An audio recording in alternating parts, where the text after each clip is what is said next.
कम प्यारे दोस्तों, उम्मीद करूंगा कि अल्लाह ताला के फजल करम से आप बिल्कुल खैरियत से होंगे। और आज जो टॉपिक मैं स्टार्ट करने जा रहा हूं वो है टेस्ट ट्यूब बेबी। कि टेस्ट ट्यूब जो बेबी है वो कैसे बनता है।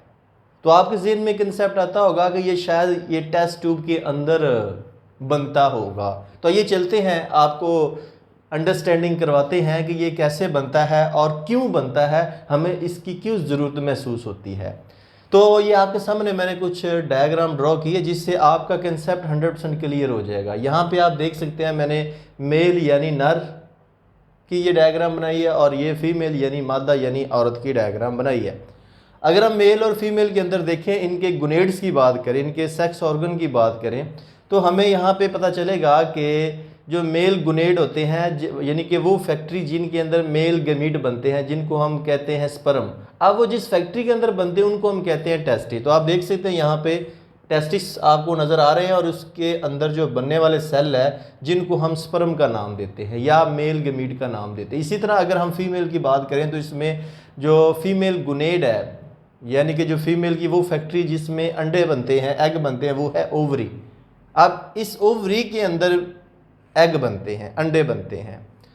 अब जब ये नॉर्मल मिलते हैं आम हालात में तो फर्टिलाइजेशन होती है और उससे बच्चा पैदा होता है। लेकिन सम टाइम ये होता है कि जो मेल और फीमेल है वो फिजिकली कुछ अब नॉर्मेलिटी की वजह से या इंटरेस्ट की वजह से वो आपस में मिलना पसंद नहीं करते।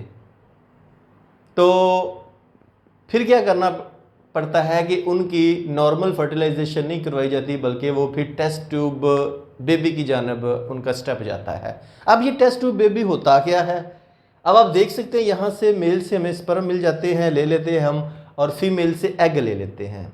ये चाहे हार्मोनल सिस्टम के ज़रिए हम ले लें या फिज़िकली एक्साइट करके हम ले सकते हैं, यानी हीटअप करके मेल और फीमेल को, एग और स्पर्म।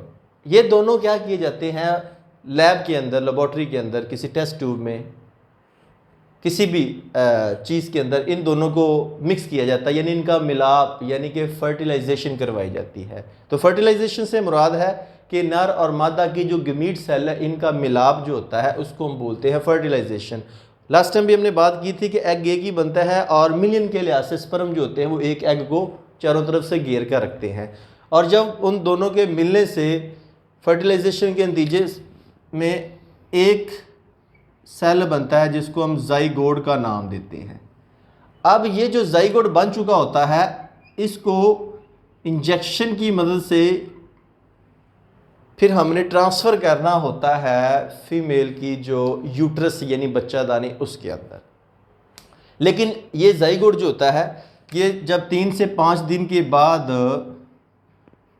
ये एम्ब्रियो में तब्दील हो जाता है तो इसका एम्ब्रियो लेकर इस इंजेक्शन में फिल करके आगे इंजेक्ट किया जाता है फीमेल की यूट्रस में, यानी कि औरत की बच्चादानी के अंदर इसको मुंतकिल कर दिया जाता है। अब ये डेवलप होकर नॉर्मल फीमेल की तरह यानी 9 मंथ के अंदर इसके अंदर बेबी जो है वो बिल्कुल मुकम्मल तैयार हो जाता है।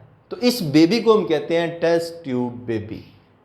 तो इस तरीके से जो लोग नॉर्मल फर्टिलाइजेशन को एंजॉय नहीं करना चाहते, नेचुरल जो नॉर्मल सेक्सुअल प्रोसेस है उसको एंजॉय नहीं करना चाहते, या उनकी बॉडी के अंदर मेल के अंदर या फीमेल के अंदर जो सेक्स ऑर्गन है उनमें फिज़िकली या किसी हवाले से कोई डिफेक्ट है, कोई नुक्स है, कोई मसला है, तो उनके लिए फिर ये टेस्ट ट्यूब बेबी वाला जो सिस्टम है ये अप्लाई होता है। तो उम्मीद करूंगा कि अब आपको टेस्ट ट्यूब बेबी, जिसको हम इन विट्रो फर्टिलाइजेशन का नाम भी देते हैं, यानी कि ऐसी फर्टिलाइजेशन जो फीमेल की बॉडी के अंदर ना करवाई जाए बल्कि बॉडी से बाहर लैब के अंदर करवा कर उससे दोबारा फीमेल की बॉडी में रख कर उससे नया जानदार पैदा किया जाए। तो उम्मीद करूंगा कि ये अब कंसेप्ट आपको बिल्कुल क्लियर हो चुका होगा। अगर फिर भी आपके ज़हन में कोई क्वेश्चन हो तो इस वीडियो के नीचे कमेंट बॉक्स में अपना क्वेश्चन ज़रूर पुट कीजिएगा।